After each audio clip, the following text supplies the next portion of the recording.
सुप्रभातम।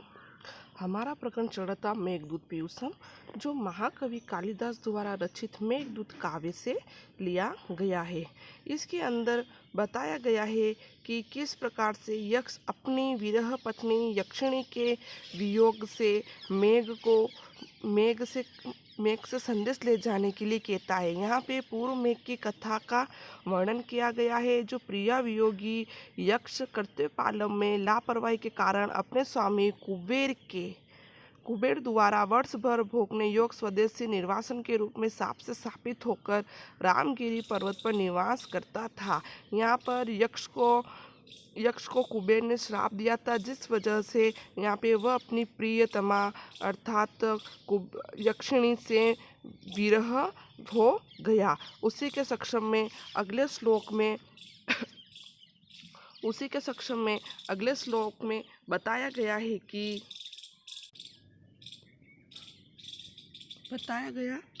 कि ताम कस्यचित् भवन अवल भो सुप्त परावर्तायाम नीत्वा रात्रि चिरविलस नाखित्न विद्युत कल्त्रम दुष्टे सूर्य पुनरपि भवाननु हृदय वंशेषम मंदायन्ते न खलु सुहृदम अभ्युपेत अर्थ कृत्याः। चीर विलासनाथ का अर्थ होता है देर तक चमकने के कारण। क्षीण विद्युत कलत्रम, थकी हुई बिजली रूपी पत्नी। कलत्रम का अर्थ होता है पत्नी। सुप्त परावतायाम, सोए हुए कबूतरों वाली। भवनवल लोभो, महल की अट्टालिका के ऊपरी भाग पर। अध्वशेषः, बचे हुए मार्ग को। न मंदायन्ते खलु, मंद नहीं पड़ी। अर्थात यहाँ पे मेघ से वह कह रहेंगी, हे मेघ विद्युत रूपिणी रमणी वाले, आप अधिक समय तक चमकने के कारण थक जाओगे।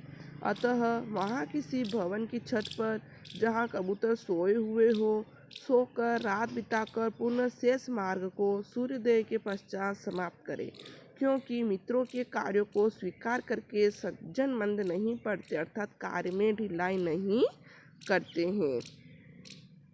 आगे फिर कहा, त्वं च द्वयो सरिते सरल स्कंद संकट जन्मा बाधेत अलकाक्षपति चमरी वाल भारो दवा अग्नि हयसेन समय तुम मूलम वारिदा सहस्त्रे रात्रि पर्णि प्रश्न मन फला सप्तो रित मानम। आगे कहा गया है कि वायो सरती हवा के बहने पर सरल स्कंद संकट जन्मा, देवदार वृक्षों की छाया के घर्षण से उत्पन्न। अलका अक्षपति चमड़ी बाल भार, चिंगारियों से चमड़ी मृग के केस समूह को जला देने वाला दवा अग्नि, वन में उत्पन्न होने वाली विशेष अग्नि, आपन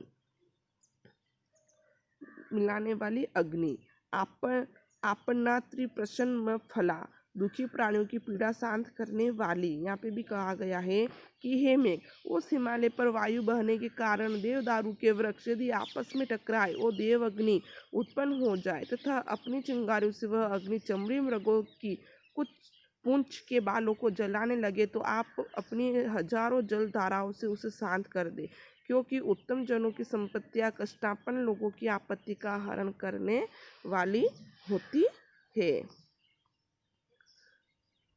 एभी साधु हृदय निहित लक्षणे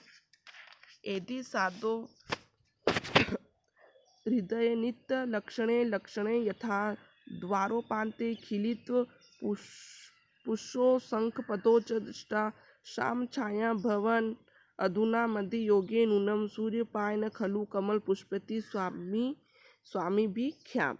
यह जो श्लोक है उत्तर मेघ, इसमें उत्तर मेघ का वर्णन किया गया है और उत्तर मेघ का वर्णन करते हुए यक्ष मेघ से कह रहा है कि हे साधो, हे मेघ, इन पूर्वोक्त चिन्हों लक्ष्य का अर्थ होता है पहचान लेना।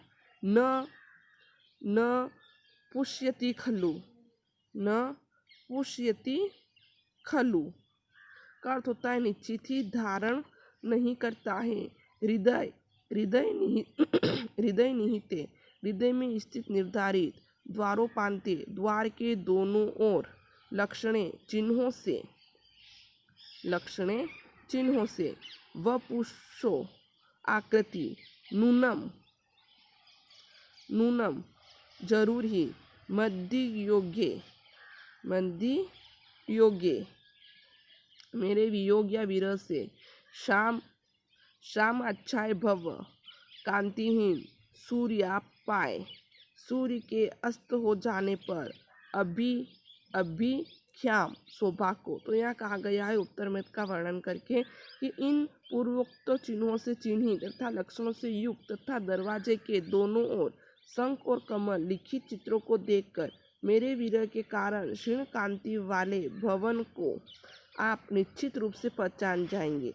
जैसे सूर्यास्त के समय कमल अपनी शोभा धारण नहीं करता, मुरझाया रहता है, तो उसी तरह मेरा घर भी मेरे वियोग से कांतिहीन होगा। आगे कहा है सम अन्य अस्तभरण बला पेशल धारयन्ति संख्योत्संगे निहितम अस्कृत दुःखतः केन गात्रम त्वाम अस्त्रम नवजलमय मोचयिषु अवश्यम प्राय सर्वभवति करुणावृत्ति आर्द्रताम आत्मा।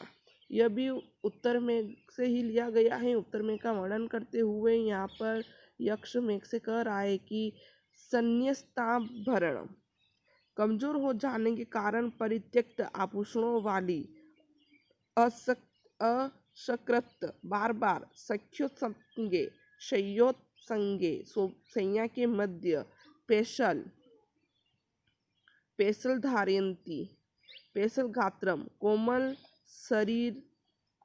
शरीर को, अस्त्रम आंसुओं को, अस्त्रम का अर्थ होता है आंसुओं को, मोचयिष्यति छोड़ेंगे, गिराएंगे, आद्रांतरात्मा कोमल हृदय वाली, करुणावृत्ति कोमल स्वभाव वाला। तो क्या कहा है कि हे मेघ, उस दुर्बल तथा अलंकारों से रहित एवं अनेक दुखों से किसी प्रकार से सैया पर इधर उधर अपने कोमल शरीर को धरने वाली मेरी अबला प्रिया को देखकर आप अवश्य अपने नूतन जल रूपी आंसुओं को गिराएंगे, अर्थात अश्रुधारा को प्रवाहित करेंगे, क्योंकि प्राय कोमल हृदय वाले सबके प्रति करुणामय वृत्ति रखते हैं। आगे कहा है इत्याख्याते पवनतनयम मैथिली वनमुखी सा त्वाम उत्कंठोच्छ्वचवसी हृदया वीक्ष स्वभावाव्यचेव श्रोष्य अस्मात् परम विहिता सौम्य सीमंती नीनाम कांदंत सुहृदय पंतन संगमात्म किंचित दूनः। क्या कहा है इत्याख्याते का अर्थ होता है इस प्रकार से आपके कथन पर, मैथिली सीता के समान, उत्कंठच्छ हृदया उत्कंठा से विकसित हृदय वाली,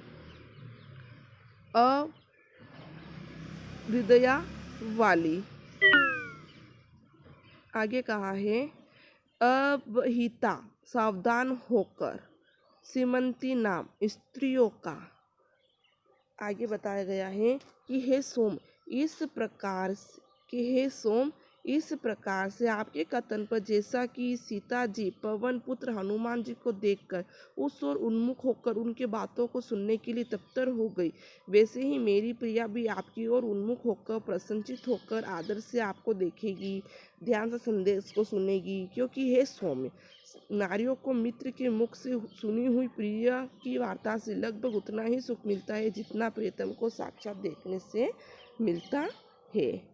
धन्यवाद।